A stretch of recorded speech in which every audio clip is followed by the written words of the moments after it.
So this is going to be like the last video based off of just candles, I believe.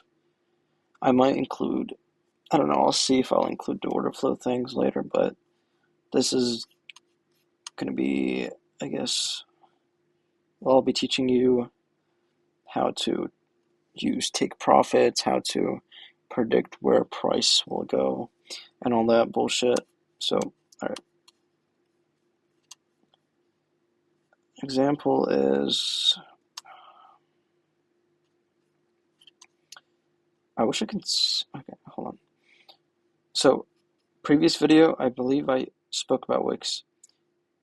Now, to explain how to place take profits on Wix, it is, all right, so first off, you fib the wick, right? Now you're like, oh, but where do I take profit, right? First off, one take profit would be at the swing high that we made, but you could always, now this is going to be a little confusing for some, but now what we do is after we take this trade, correct, let me place my thing. So we're in the trade. Now the basis or the minimum take profit would always be the swing, high or low. Let's remove this fib now. Let's move this here.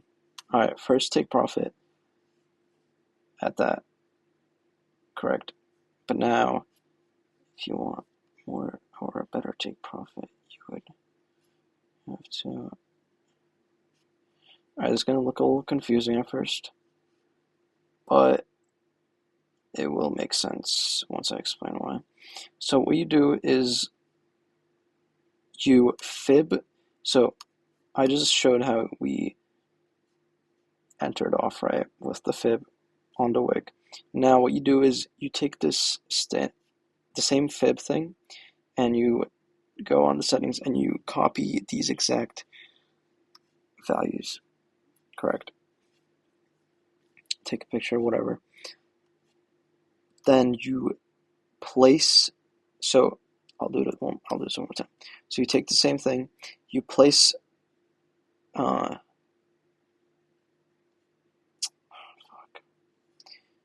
hold on. Let me see something. All right. So you take the level that was tapped into, right? But then you have to make sure that you place that at the bottom of the wick, and then you end it off where we began dropping down to create that level. And then what you could also do is you fib this one, correct? You fib this.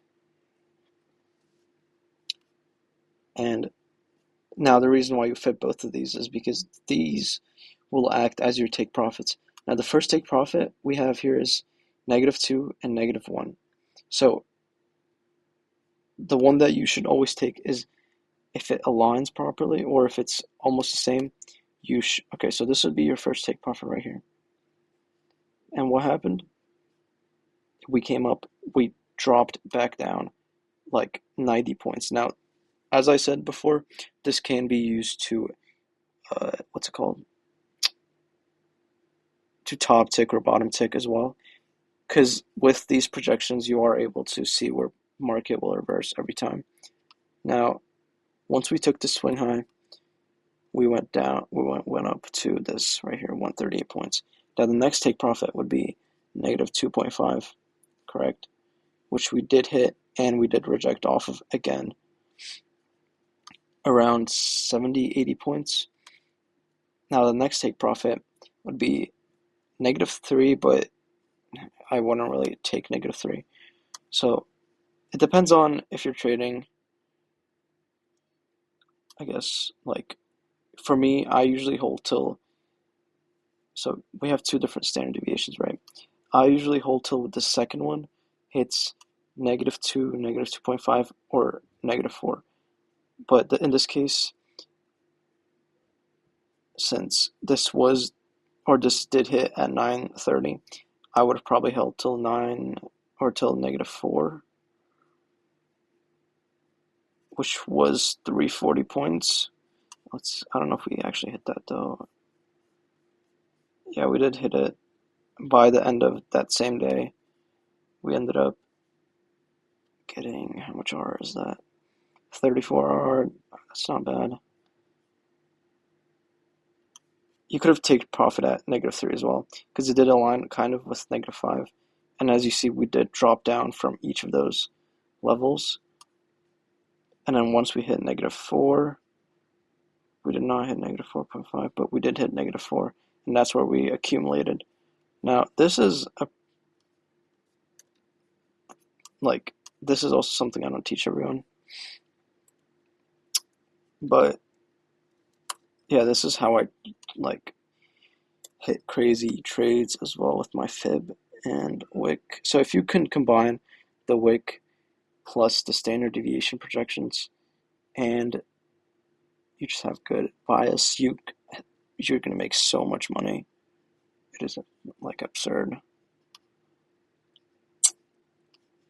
Yeah, if you follow those, what I just showed you, then you will become profitable.